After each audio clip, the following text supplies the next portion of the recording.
Left handed चालक हुन्छ, driver हुन्छ है त। हजुरहरूको यहाँ फुटपाथ छैन, फुटपाथ छ जताउनु हिँडे नि भयो, ठिक छ। हामी सेफ छौँ होइन, तुलनात्मक रूपमा सेफ छौँ, हामी अलिक बढी सेफ छौँ होइन। फुटपाथ त अलिकति सडकभन्दा हाइटमा हुन्छ, ठिक छ। त्यसकारण सेफ छौँ। फुटपाथ छैन भने गाडी गुड्ने र हामी हिँड्ने एउटै ठाउँमा हुन्छ, हो कि होइन? त्यस्तो छ भने हामी मानव अहिले सोह्रखुट्टे सिद्धिगढबाट निस्केर सोह्रखुट्टे जाँदैछौँ भने हामी पल्लो साइडबाट हिँड्ने कि वल्लो साइडबाट हिँड्ने? यो लेफ्ट हामी जाँदैछौँ ल मानौ, यो राइट, कताबाट हिँड्ने? लेफ्ट साइडबाट। किन भन्नु त? लजिक लजिक केही छ? लजिक के भन्नु? लजिक लजिक के हो त यसमा? केही न केही लजिक त हुन्छ नि।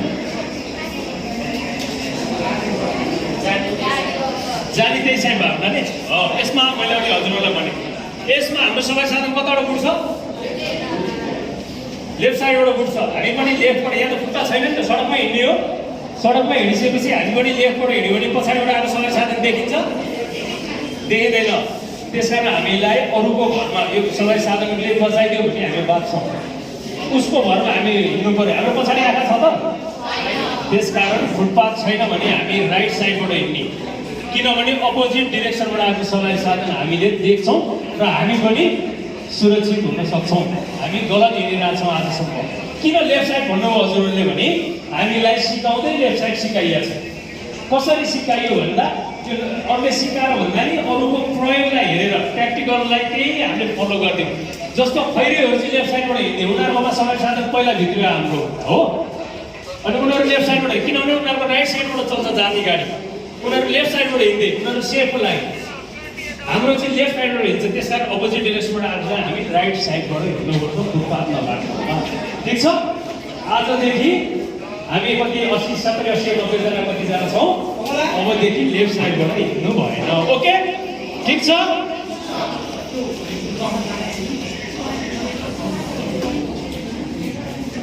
हजुरहरू कसैले दुर्घटना देख्नु भएको छ?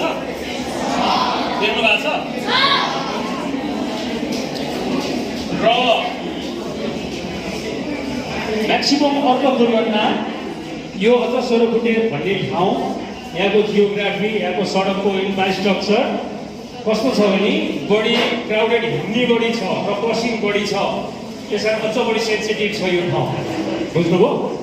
र स्टुडेन्टहरू पनि बढी हुनुहुन्छ, यहाँ स्कुल कलेजहरू बढी छ। हामीले सामान्य लापरवाही गरिरहेछौँ, हजुरहरूको त्यहीँबाट बाटो काटिरहेको हामी जेब्रा क्रसिङबाट कम प्रयोग गर्छौँ र म्याक्सिमम पैदल यात्रीलाई दुर्घटना भइरहेको छ। यो पैदल यात्रीलाई लगेर हिट एन्ड रनहरू बढिरहेको छ भनेको तपाईँ हाम्रो पनि मिस्टेक छ त्यसमा, जताबाट बाटो काट्दैन। ठिक छ। त्यस कारण तपाईँहरूले हिँड्दा पनि विचार गर्नुपर्छ। भेटेन चेक गर्नु तपाईँको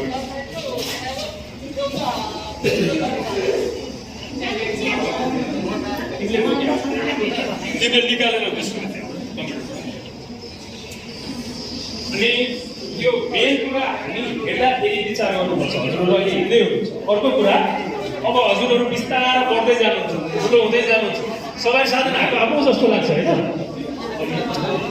सबै साधन देखेपछि चलाउँ जस्तो लाग्छ। बिस्तारै हुँदै हजुरहरू बढ्दै गएपछि स्कुटर चलाउने, इनकेस तपाईँहरूले लाइसेन्स नलिई सवारी साधन चलाउनु भयो भने के हुन्छ? दुर्घटना त हुने भयो। अनि हजुरहरूलाई एउटा लाइसेन्स नभई सवारी साधन चलाएर दुर्घटना भयो भने के हुन्छ? एक्सिडेन्ट भयो भने के हुन्छ? एक त आफूलाई घाइते हुने गयो, भोलि अर्को व्यक्तिको मृत्यु भयो भने जेल पनि बस्नुपर्छ। र हजुर सँगसँगै सवारी साधन दिने पनि पर्नुहुन्छ। जस्तो भनेको एउटा कहानी सुनाउँछु हजुरहरूलाई है त, एउटा रियल घटना। बाफल भन्ने सुन्नु भएको छ ठाउँको नाम? बाफलमा कुनै एउटा ठाउँ भन्ने सम्झिनुहोस् ल, सोह्रखुट्टे भन्ने नै सम्झिनुहोस्। एकजना कोही म्याडमको स्कुटर, हजुरहरूको जस्तै मम्मीको स्कुटर, ठिक छ? बाबा उहाँको विदेशमा, मम्मीलाई स्कुटर किनिदिनु भयो बाबा।